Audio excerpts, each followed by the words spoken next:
మోంతా తుఫాను వేగం కంటే ఎక్కువ వేగంగా స్పందించిన చంద్రబాబు నాయుడు గారి ప్రభుత్వాన్ని అందరూ ప్రశంసిస్తూ ఉంటే ఆఖరికి జరిగిన నష్టాన్ని ఎస్టిమేషన్లు వేయటంలో కానివ్వండి, కేంద్ర కమిటీని రాష్ట్రానికి రప్పించి నష్టాన్ని బేరీజు వేయించడంలో కానివ్వండి, ప్రజలకి సమస్యలు ఎదురు కాకుండా తుఫాను మూలంగా యంత్రాంగాన్ని, అధికార యంత్రాంగాన్ని, పార్టీ యంత్రాంగాన్ని సమన్వయపరిచి తుఫాను సమయంలో కూడా క్షేత్రస్థాయిలో ఉంచి మొత్తం యంత్రాంగాన్ని నడిపించిన చంద్రబాబు నాయుడు గారి తీరుని భేష్ అని అందరూ ప్రశ్నిస్తా ఉన్నారు. ఆఖరికి కేంద్ర మాజీ కార్యదర్శి సుభాష్ చంద్ర గార్గ్ వారు ఏమన్నారో ఒక్కసారి ఆలోచిస్తే చంద్రబాబు నాయుడు గారి పరిపాలన ఏమిటో, ఆయన విజన్ ఏమిటో ఒకసారి అర్థమవుతుందని చెప్పేసి మనం చేస్తా ఉన్నాను. రాష్ట్ర ప్రయోజనాల విషయంలో రాజీ పడని వ్యక్తి శ్రీ చంద్రబాబు నాయుడు గారు. పెట్టుబడులు, ఉపాధి విషయాల్లో ఒక విజన్ తో ముందుకు వెళ్లే వ్యక్తి చంద్రబాబు నాయుడు గారిని ప్రశంసించారంటే వారి విజన్ ఏమిటో, వారి పనితీరు ఏమిటో ప్రజలందరూ కూడా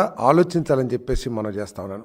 వైఎస్ఆర్సీపీ ప్రభుత్వం విధ్వంసమే ఒక విజన్ గా ముందుకు వెళ్తే ఈ రోజు చంద్రబాబు నాయుడు గారి నాయకత్వంలోని కూటమి ప్రభుత్వం రాష్ట్ర భవిష్యత్తు, ఉద్యోగాల కల్పన, అభివృద్ధి విజన్ గా ముందుకెళ్తుందని చెప్పేసి నేను ఈ సందర్భంగా తెలియజేస్తా ఉన్నాను. దేశమంతా ఈ రాష్ట్రంలో జరుగుతున్న అభివృద్ధి గురించి, పెట్టుబడుల గురించి ఆలోచన చేస్తా ఉంటే పులివెందుల శాసనసభ్యులు గారికి మానసిక పరిస్థితిలో తేడా వచ్చి ఆయన ఇష్టం వచ్చేట్టు మాట్లాడటం చాలా ఆశ్చర్యకరంగా, జిగుప్సాకరంగా ఉందని చెప్పేసి నేను భావిస్తా ఉన్నాను. ఆయన ఇంకా ఒక ఇల్యూజన్ లో ఉన్నట్టున్నారు.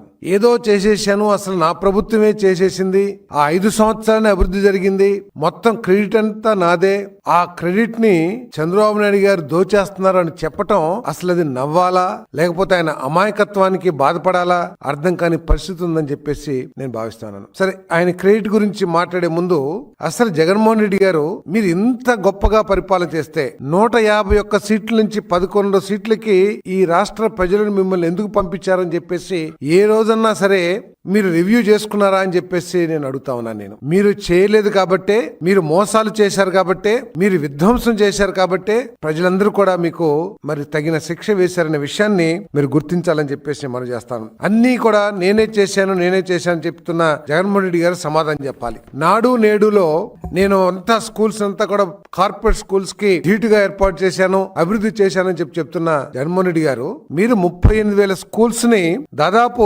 16-17,000 కోట్ల రూపాయలతో ఎస్టిమేషన్ వేసి అభివృద్ధి చేయాలని చెప్పేసి ఆలోచన చేశారు. సరే, ఆ స్కూల్స్ లో టీచర్లు ఉన్నారా లేరా, పిల్లలకి బోధన విధానాలు కానివ్వండి, బోధనకి కావాల్సిన వసతులు కాని ఏమున్నాయా అవన్నీ ఆలోచించుకోకుండా ఇన్ఫ్రాస్ట్రక్చర్ పేరు మీద 16-17,000 కోట్ల ఎస్టిమేషన్ వేసి మీరు ఖర్చు పెట్టింది 5-6 వేల కోట్లే కాదా జగన్మోహన్ రెడ్డి గారు అని చెప్పేసి నేను ప్రశ్నిస్తా ఉన్నా నేను.